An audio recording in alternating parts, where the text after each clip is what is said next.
Hello, this is Dr. Butler. I am here to show you a demonstration of a weak acid and a strong acid, just to make sure that we can clarify a little bit of the differences. So today what we're going to be using is we're going to be using hydrochloric acid as our strong acid, and we are going to be using acetic acid as our weak acid. Both of these are going to be 1 molar solutions, so the strength of the concentration is the same. But there is a slight differences. To see what the effects of the acid are, we're going to use universal indicator solution to show the relative strengths of the acid.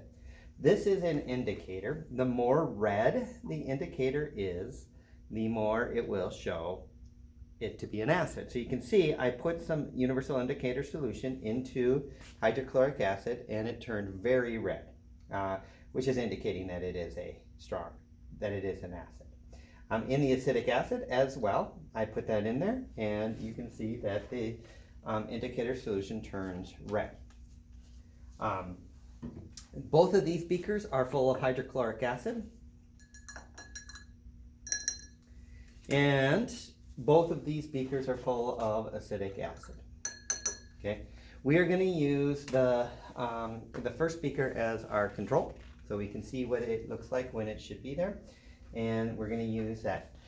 So what I'm going to do first is I'm going to measure the pH of each of these solutions using our pH meter, which is a probe right here that measures that. In the first solution, in hydrochloric acid, we're seeing the pH is very low, 0.6, 0.5. It is basically 0.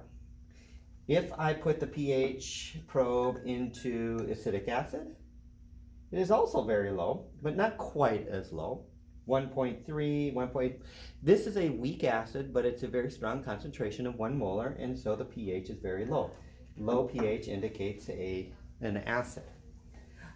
The formulas for these things, if you can see this, strong acid, HCl. I'm using the convention of H plus instead of H3O plus, hydronium. So HCl breaks up into, dissociates into H plus and Cl minus. It is a completion reaction. There's no reversible reaction, 100% ionization. Everything in those beakers is either H plus, Cl minus, or water. There is no HCl molecule that is combined because it completely dissociates.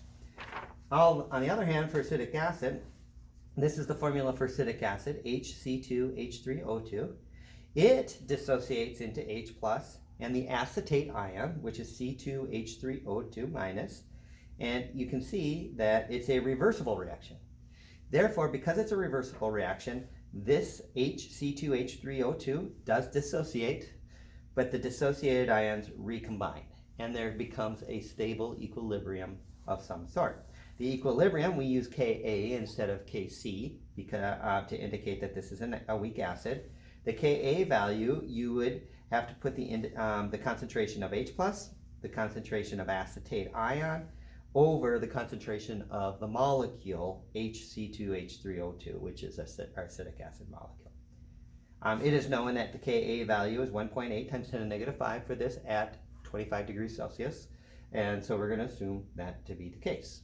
So what we are going to do now is we're going to add some of the product side to each of these, which is going to be similar to Le Chatelier's principle. If you add it on the product side, what ought to happen? The pH measures how much H plus is in there.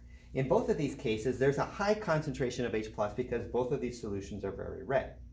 What happens if we add some of the some ions from the other side of this? So what we're going to do for hydrochloric acid is we're going to add sodium chloride. When dissolved in water, this will add a significant amount of chloride molecules, and we're going to add about the same molarity, the same number of moles as HCl into that solution. For the acetic acid, we are going to add sodium acetate compound. So the acetate ion, which is the C2H3O2, is going to be dissolved into there. And we're going to see what happens to the equilibrium shift in these two. So, first of all, I will add some salt to this. stir that up. Try to get that to dissolve. So I've added some of that and then add an additional amount of our indicator into this. What is your prediction of the color? Will it turn more blue or will it stay red?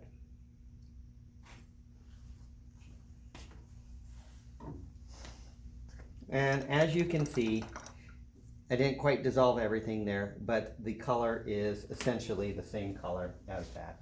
If I look at my pH probe, the value is very low pH, 0.3, 0.3, same as what we found in that other.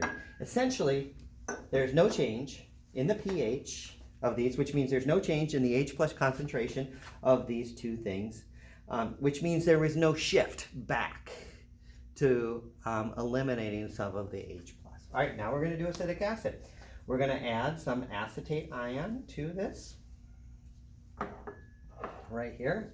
I'm going to add the acetate ion into the acetic acid. We're going to stir that up, get that going. I'm going to add some universal indicator solution. What do you think is going to happen to the color of the universal indicator solution when we do this?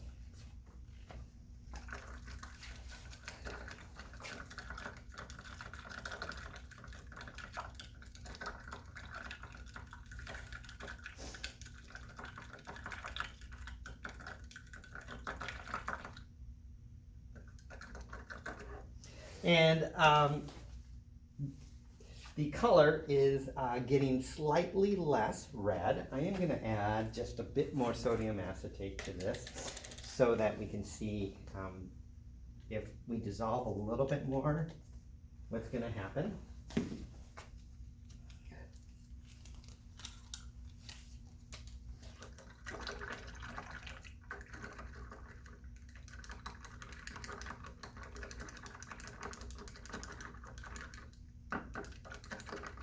And we'll let that sit there.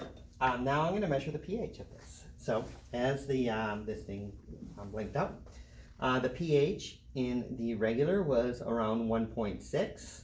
With the acetate acid added to it, we see it goes all the way up to 5.29, 5.3. The pH shoots up quite a bit. This is a slightly more orange color, if you can tell. I was hoping that I could get a darker orange color. For the universal indicator solution, a pH of 4 is red, a pH of 5 is orange, a pH of 6 is yellow. As you do that, it shifts up like that. A little bit of a demonstration of the effect of an indicator on these things and also that. So now what happened? The pH level of the sodium, when we added the sodium acetate, the pH level went up, which means there's less hydrogen content, less H plus. When we add more acetate ion, it shifts the reaction back to the left, which means that we use up the H plus, we have less H plus, and because we have less H plus, we have a higher pH value. And that is because it's a weak acid.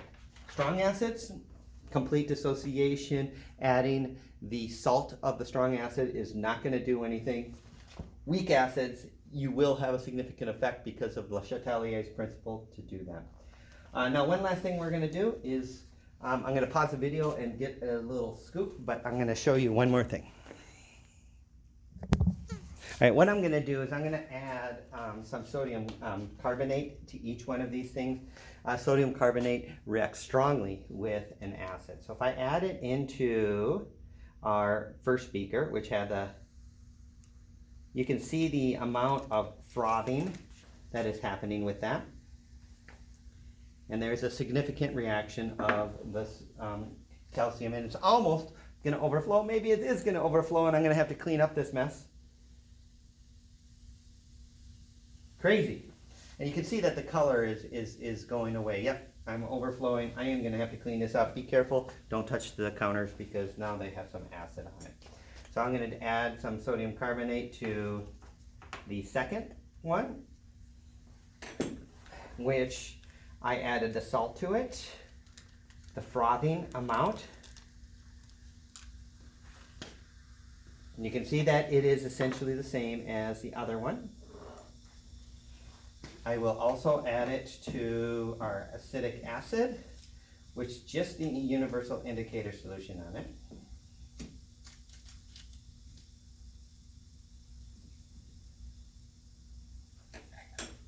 See that frothing going on there? This is a weak acid, and yes, it does have some stuff in there, and you can see the bubbles forming. Significantly less than the hydrochloric acid, though. And then when we added the acetate ion to it and to reduce the number of H pluses, what happens to this solution?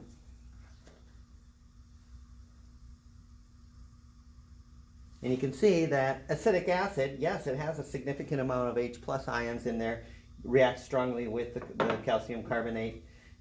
However, the acetic acid, where we added the sodium acetate to it, did very little. And so there's your demonstration of a strong acid and a weak acid. Hopefully you know the difference there and understanding the reversible reactions, and that there is an equilibrium in a weak acid, but there is none in a strong acid. Thank you.